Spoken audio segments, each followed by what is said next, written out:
High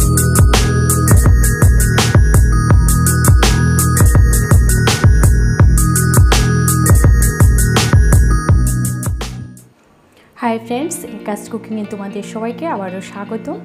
आज आमी तैरी करे देखाबो लाउर खोसा बाटा। आमरा तो विभिन्न रकम बाटा खेये थाकि, तबे एई लाउर खोसा बाटाटा खेते एकदम अन्यरकम स्वाद और खूबই সুস্বাদু।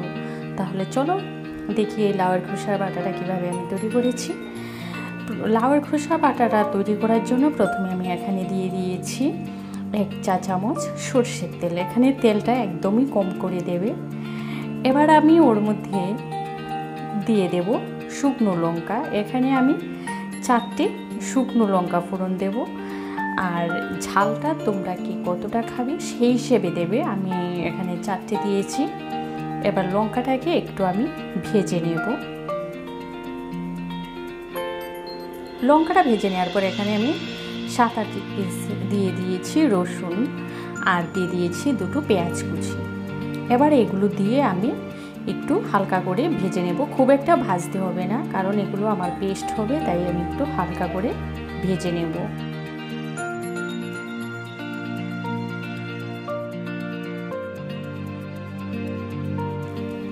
এই যে এভাবে আমি ভেজে নিয়েছি।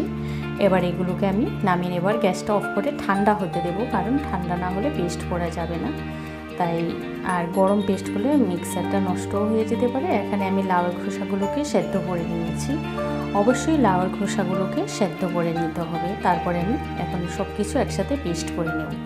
এই যে আমার সব যে পেঁয়াজ রসুন ভেজেছি সব পেস্ট করে নিয়েছি আমি একসাথে। এবার আমি এখানে একটা কড়াতে দিয়ে দিয়েছি 2 টেবিল চামচ সরষের তেল। তেলটাকে অবশ্যই আমি গরম করে নেব।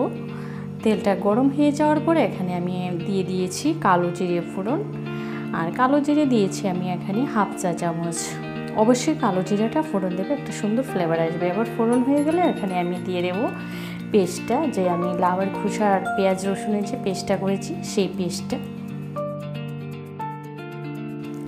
পেস্টটা দেওয়া হয়ে গেলে এখানে আমি দিয়ে দিচ্ছি নুন আর দিয়ে দিচ্ছি হলুদের গুঁড়ো। এখানে নুন আর হলুদের গুঁড়ো আমি দিয়ে দিয়েছি 1 টেবিল চামচ করে।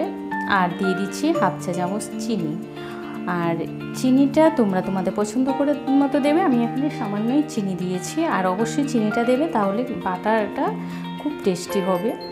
এবার আমি আর কিছুই মশলা ব্যবহার করব না। এবার শুধু আমি কষিয়ে নেব বাটাটাকে। এই যে দেখো এভাবে আমি কষিয়ে নিয়েছি, কিন্তু এখনও আমার বাটাটা পুরোপুরি তৈরি হয়নি। আর এই বাটাটা খেতে এতটাই সুস্বাদু যে গরম ভাতে যদি এই বাটাটা তৈরি করো, আশা করি আর কোনো সবজি তোমাদের লাগবে না। এতটাই সুস্বাদু হয় এই বাটাটা খেতে। তো এভাবে আমি ভালো করে কষিয়ে নিচ্ছি। আর যেহেতু লাউয়ের খোসাটা আমার সেদ্ধ করা আছে, তাই এখানে কাঁচা গন্ধও থাকবে না, কিছুই না। এবার এই একটু মিডিয়াম আছে, অবশ্যই একটু সময় নিয়ে বাটাটা কষিয়ে নিতে হবে। যে বাটাটা আমার পুরোপুরি তৈরি হয়ে গেছে। আবার গ্যাসটা অফ করে আমি নামিয়ে নেব। তাহলে আমার এই লাউয়ের খোসা বাটার রেসিপিটা যদি তোমাদের ভালো লাগে, একটা লাইক করবে, শেয়ার করবে আর কমেন্ট করবে। আর তোমাদের আত্মীয় বন্ধুবান্ধব সবার সাথে শেয়ার করে দেবে। আর যারা আমার চ্যানেলটাকে সাবস্ক্রাইব করেছো তাদেরকে অনেক অনেক ধন্যবাদ। আর যারা আমার চ্যানেলটি সাবস্ক্রাইব করোনি, প্লিজ সাবস্ক্রাইব করে দিও। ভালো থেকো আর পাশে থেকো। আবারও দেখা হবে নতুন কোনো রেসিপি নিয়ে। ততক্ষণে টাটা।